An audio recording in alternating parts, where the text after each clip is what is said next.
All life forms are made of chemicals, carbon-based chemicals that are modular in structure and complex in shape.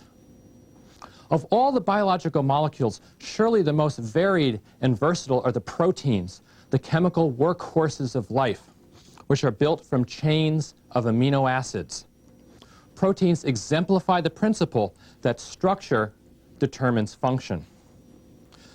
With proteins, we again see the incredible complexity of that's possible with carbon-based molecules, this astonishing range of form and function. And in Lecture 46, I want to tell you about three aspects of these proteins. First, I want to look at the deceptively simple modular structure of proteins, because the structure determines the function. Then I'm going to examine the many structural and chemical functions that proteins play in living things, including our own body. And finally, I'm going to return to the topic of diet. I want to look at the sources of some of these biological molecules in the food that we eat. In the last lecture, we saw that the vast majority of life's molecular building blocks obey four basic principles, have four key characteristics. All of these molecules are based on carbon. Remember, that's element 6. Carbon wants to get 4 more electrons, and so it typically bonds to up to 4 additional elements. The second principle of biological molecules is that they're relatively simple in terms of their composition. They're composed of just a few different elements: carbon, oxygen, hydrogen, sometimes nitrogen, phosphorus and sulfur may be thrown in, but relatively few elements. The third aspect is that they're modular in design. You have relatively small building blocks that link together to form larger structures. And finally, the shape of these molecules determines their function in physical systems, and we'll certainly see this when it comes to proteins. We talked about two different kinds of biological molecules last time. We talked about carbohydrates, which are composed of carbon, hydrogen, and oxygen. And these are the most abundant biomolecules because they make up so much of the structure of plants. We saw sugar molecules, these tiny energy-rich molecules that play such an important part in the metabolism of living things. And also the sugar molecules that polymerize themselves into the versatile starch and cellulose, the large polymers that form the structures of so many of the plants. Then we looked at lipids, a second class of biomolecules. Remember, lipids have hydrocarbon backbones. They have carbon chains with hydrogens all around. Typical lipid molecules include the fatty acids, which store energy in fat cells. Remember, lipids also serve as the building blocks of cell membranes. You have phospholipids, one end of which is attracted to water, the other end of which is repelled to water, and so they form lipid bilayers to make cell membranes to separate the insides and the outsides of living things. Well, proteins, which is the subject of this lecture, follow the exact same trends. Proteins serve numerous structural functions in living things. For example, structural proteins form supporting structures like skin and ligaments. They form cartilage. Your hair is protein. Insect wings are made out of protein. You also have muscle protein. Muscles are not only formed from this structural material, but they have the astonishing ability of being able to contract. So these are molecules that actually can become shorter through a change in shape. Proteins also play numerous chemical functions in living things. They transport oxygen in the blood, for example, the protein hemoglobin. They regulate all sorts of chemical processes in the cell. Insulin is a protein-like molecule, for example, that regulates various aspects of the body's function. Proteins can help defend against infection. They can store nutrients. They also catalyze many of the basic chemical reactions that go on in the body. Indeed, this is the principal function of proteins, acting as biological catalysts, which are also known as enzymes. As we'll see, proteins fulfill all of those four key characteristics of biomolecules. I think proteins, more than any other kind of biomolecule, illustrate the astonishing complexity that can arise from the assembly of simple subunits. So I want to look in some detail at this assembly process, the structure of proteins. All proteins are polymers. That is, they're chains of relatively small molecules called amino acids. So I want to take a look first at the building blocks, the amino acids. every amino acid can be thought of as having a central carbon atom, that central C in the diagrams that we've drawn. And every amino acid then has 4 attachments. So if you start going around the amino acid clockwise, at the top you'll put a hydrogen, a single H. The second attachment is a carboxyl group. That's a CO and an OH. So it's a carbon attached to one oxygen with a double bond and an OH with a single bond. That's the second attachment. The third attachment is always an amine group. That's an NH2 group. So every amino acid has those 3 building blocks. And then the fourth one is up for grabs. The fourth is called the side group. And the side group can be almost anything. It can be a single hydrogen atom, as in the amino acid called glycine. It can also be a CH3 group, a methyl group, as in the amino acid alanine. But then you can build larger and larger amino acids. You can have rings. You can have branching chains. You can have groups that can include sulfur, groups that can contain other nitrogen atoms. Almost anything you can imagine attaching to a carbon can be the side group. And so there's a huge variety of amino acids. Now, because the central carbon atom has 4 distinct and different attachments, it turns out that you can have every amino acid in 2 distinct varieties. A clockwise variety and a counterclockwise variety, if you will.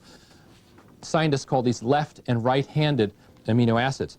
Now, while there are literally thousands of different possible amino acids, the variety you see is limited only by the nature of that side chain. But the remarkable thing in living systems is only 20 different amino acids are found commonly in living things. All amino acids in living things, it turns out, have the same handedness. And there's a convention here. If you put the hydrogen atom up and then look down at the top of the amino acid, you're looking down at a hydrogen on top of a carbon atom, then think about going around clockwise. The clockwise arrangement is always the amine group, the carboxyl group, and the side group. Now that's referred to as a left-handed amino acid, and a left-handed amino acid is the kind that we use in our bodies. Right-handed amino acids are not used in biological proteins, but they occur very commonly in non-biological systems. And anytime you have a non-biological process, typically left and right-handed amino acids are in equal amounts, 50-50. But in biological systems, you have virtually 100% of the left-handed type. Now, how in the history of life and the origin of life left-handed was selected over right-handed remains one of the great mysteries, one of the great puzzles that is still yet to be worked out. The amino acids of life, even though there are only 20 of them, are a really diverse and interesting group. They include side chains that have polar and nonpolar character. Some of them have a slight negative charge, some of them have a slight positive charge, some of them are electrically neutral. And so amino acids can fulfill lots of different chemical functions because of this variety. Now, while life's amino acids are just 20 small molecules, they take on interesting forms and a variety of functions when they begin to link to each other. That is, when they begin to polymerize in a long chain. The most common chemical reaction involving amino acids, and the one we're going to focus on exclusively in this lecture, is called the formation of a peptide bond. A peptide bond occurs when 2 amino acids come close together. And here's how the reaction works. The carboxyl group on one amino acid, that's the COOH group, approaches and gets near to the amine group on another amino acid, that's the NH3 group. The amine group gives up a hydrogen. The carboxyl group gives up an OH. So you form an H2O molecule. That goes off into the solution. And then what replaces it is a carbon-nitrogen bond linking those 2 amino acids together. Now this is an example of a condensation polymerization reaction of the kind we talked about earlier. The resulting polymer can be any length at all. You can have 2 amino acids. You can have thousands of amino acids. Indeed, the current record holder that I know about is a springy, fibrous muscle protein called titin, which is up to 27,000 amino acids long. So they can really be quite substantial. I should say a bit about nomenclature, because the nomenclature can get a bit confusing. In biological systems, a peptide, or sometimes called a polypeptide, is a small group of amino acids that are bound together end to end in a long chain. that perhaps a few dozen, 2 to a few dozen, would make a peptide or a polypeptide. And all of these amino acids are linked by peptide bonds. Now, insulin, for example, is an important hormone that incorporates 2 peptide chains, one that's 30 amino acids long, the other that's 21 amino acids long. Other hormones have fewer than 10 amino acids, so they're quite short chains. Proteins are generally larger chains of amino acids, conceptually exactly the same, just longer, perhaps from 100 to several thousand of these units long. Still, this distinction is rather arbitrary. It only has to do with the relative length. Another term is enzymes. Many proteins are also enzymes, and that's a term that refers to the molecule's role in chemical synthesis, in chemical processes. An enzyme is a catalyst. It's a molecule that causes a chemical reaction to happen, but the molecule itself doesn't change. Now, sometimes these words get used interchangeably. People use protein and enzyme in basically the same sense. But that's not quite true, because sometimes proteins are not enzymes, and sometimes enzymes are not proteins. But most enzymes are proteins, and most proteins are enzymes. I hope that's clear, but there's a lot of nomenclature here, and I'll try to make it clear as we go along. Now, as with other biological molecules, in order to understand the role of proteins in living systems, you first have to understand their structure. In these complex molecules, function always follows form, so we need to understand structure. Discovering a protein's three-dimensional structure is fiendishly difficult. It can take decades of work to discover just one protein structure. The first simple step, and I say simple in quotes here, is to define the unique structure of the sequence of amino acids, because every protein is just a sequence, 1, 2, 3, 4, 5, 6, up to thousands of amino acids in just a simple chain like beads on a string. Now remember, a protein chain can be anywhere from just a dozen or so to tens of thousands of amino acids long. Usually they're repeating patterns, though, in the larger proteins, which makes the job a little bit easier. But in any case, all proteins begin with a single strand of amino acids, so this is the primary structure, just a list from 1 to however many of amino acids. Now, each adjacent pair of amino acids forms a peptide bond. You think about it, there are 20 different amino acids to choose from, and there are a total of 20 plus 19 plus 18 plus 17 and so forth. The total number of possible combinations is 210. 210 different possible peptide bonds just between 2 amino acids if you start with a group of 20. And each of these different peptide bonds forms a slightly different angle with its neighbor. It forms a slightly different character with its neighbor. So you have a whole bunch of different building blocks to play with when you're building up a protein. As a result, the sequences of amino acids tend to adopt different, what are called secondary structures. Once you know what the beads on the string are like, sometimes they form spirals.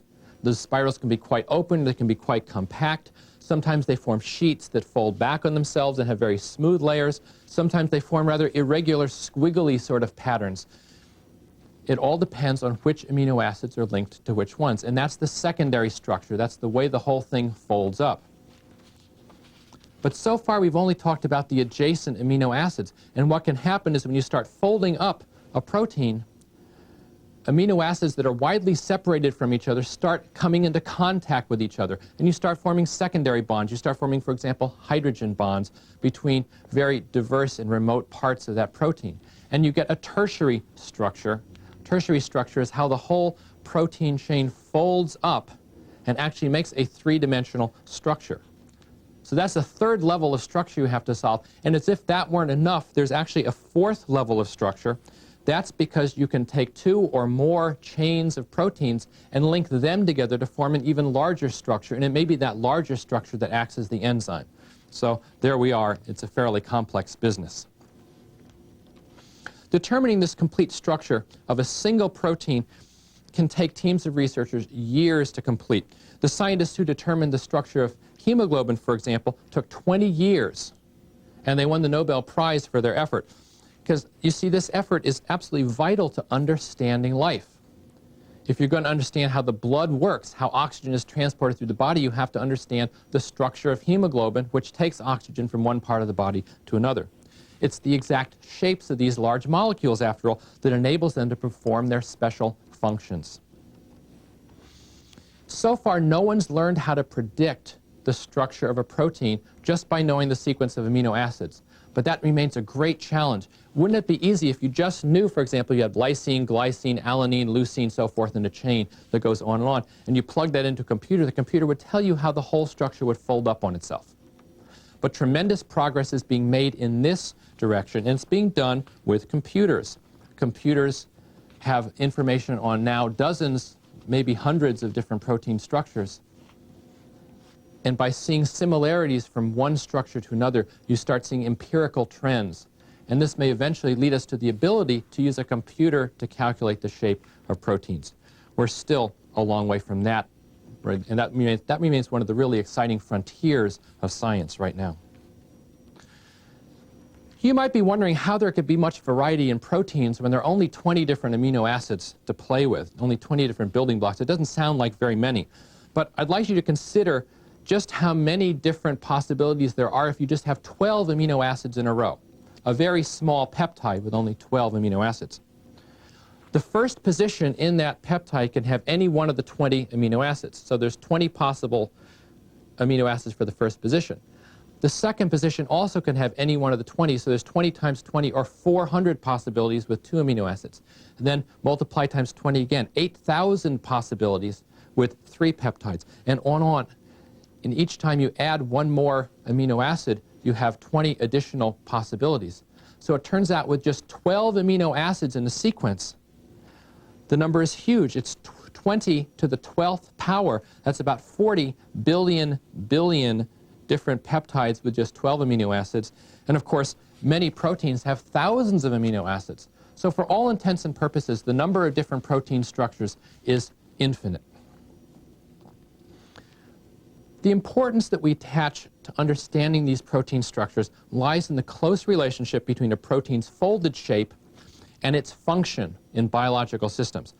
Now, structural proteins, which is one whole class of things like hair and muscles and tendons, they form a variety of these supporting structures. Some of the structures are like cables, like very strong wires or ropes.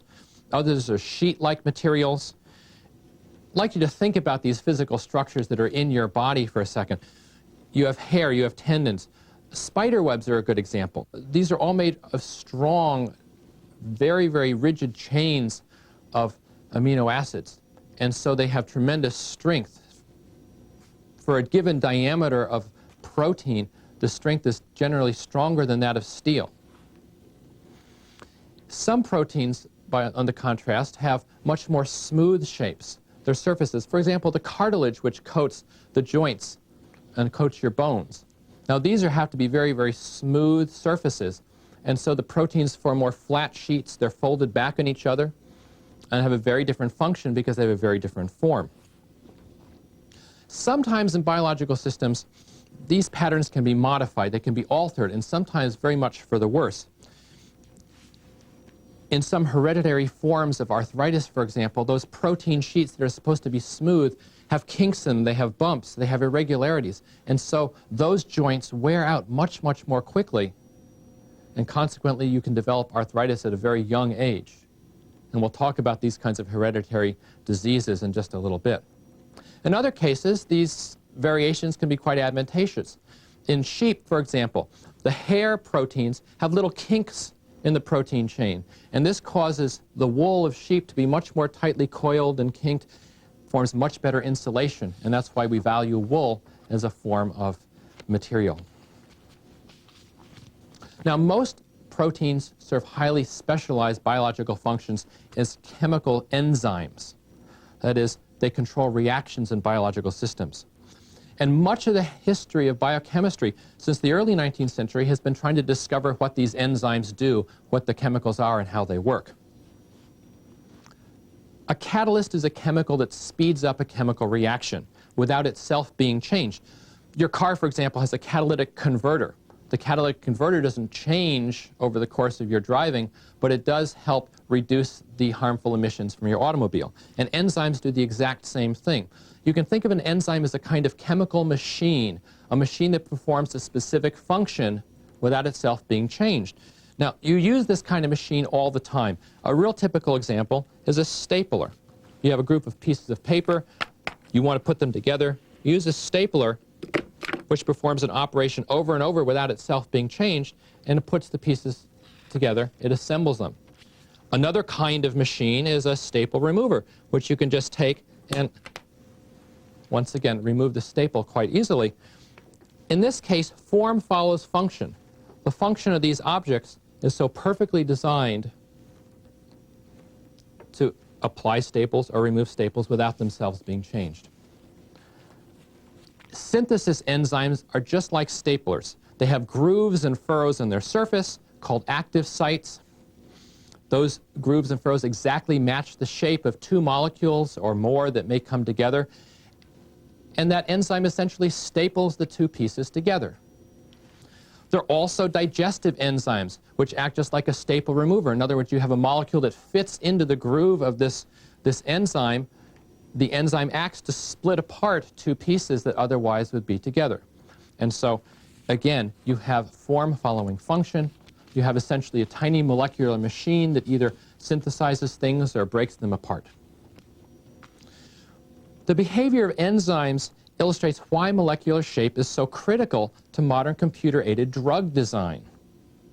One of the great exciting things in science these days is that we can design drugs to perform certain functions.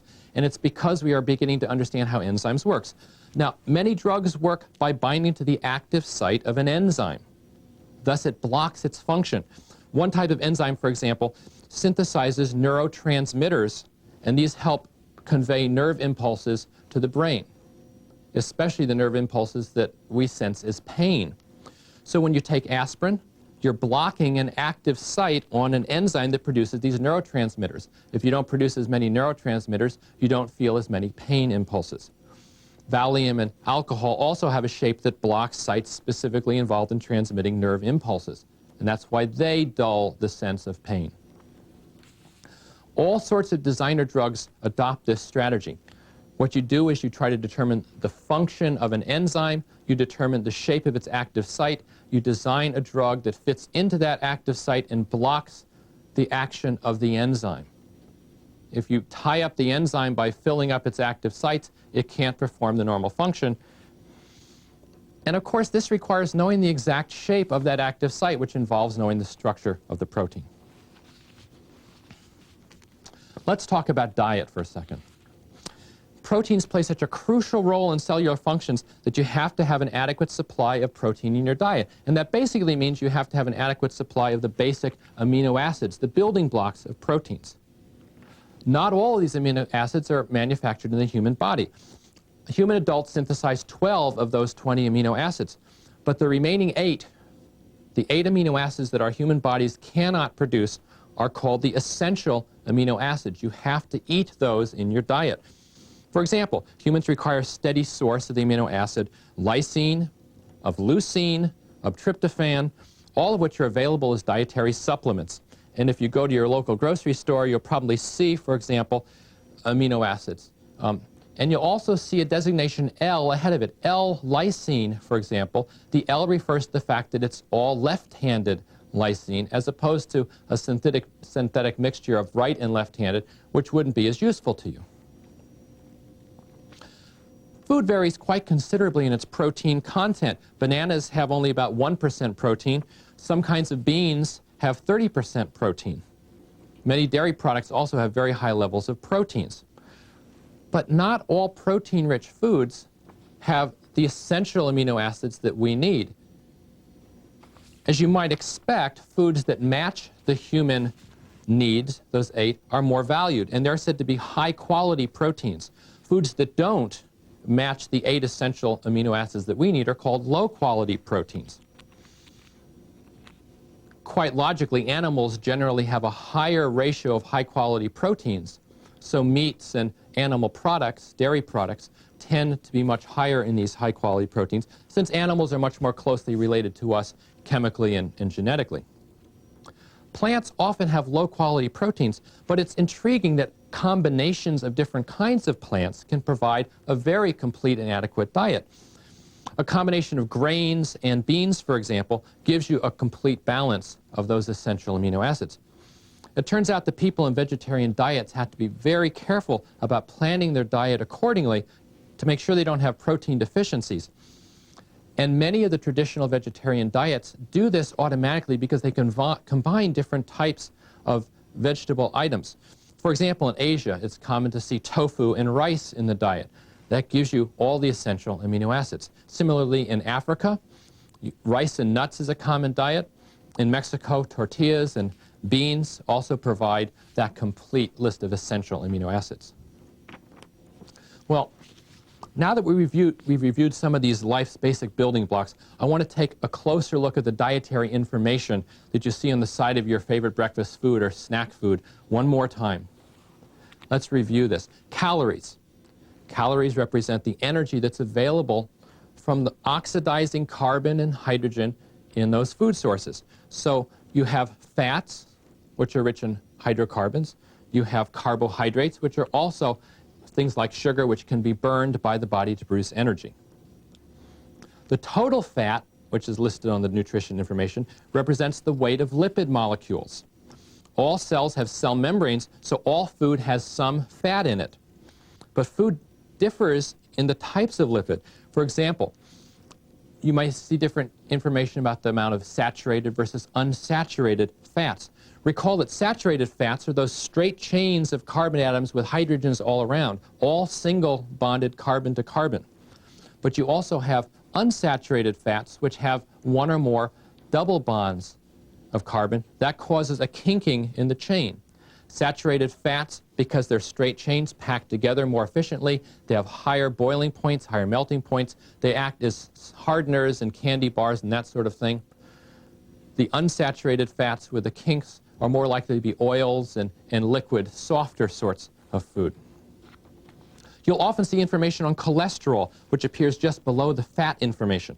Cholesterol is a lipid molecule with 4 interconnected carbon rings that's obtained from fatty foods, and it's produced in the human liver as well.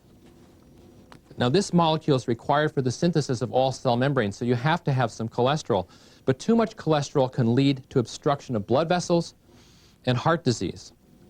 You may have had a blood test at some point in order to determine your cholesterol level, and that's what they're measuring. There are a few products in the market now with fat substitutes, such as Olestra.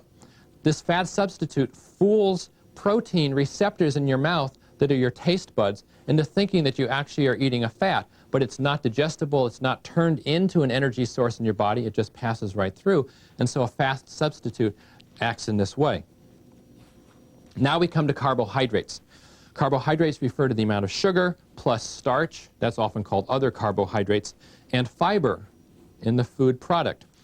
We can digest the sugar and the starch. You can't digest the fiber, so the total amount of calories you get from carbohydrate depends on the ratio of fiber to non-fibrous forms.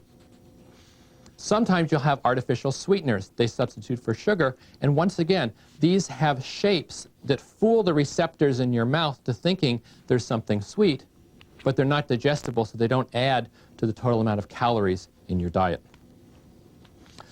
Nutritional information also indicates the grams of protein, but not the breakdown of 20 amino acids. So without that additional information, it's really sometimes hard to evaluate the nutritional value of a product. You just can't be sure you're getting all the essential amino acids. So be sure to eat a varied diet, and that'll help in that regard. And finally, you always see in the nutritional information on a whole variety of vitamins and minerals, which are essential in small amounts, tiny amounts, to supplement the diet. Well, let me summarize this lecture on proteins. We've seen that proteins are polymers.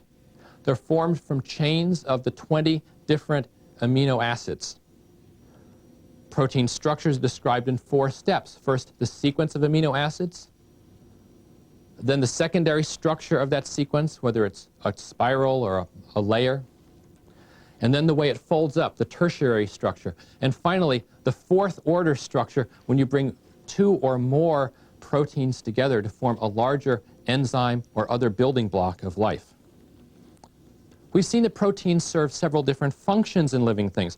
They include structural roles like hair and skin and cartilage. They also serve as biological catalysts for thousands of different essential chemical reactions.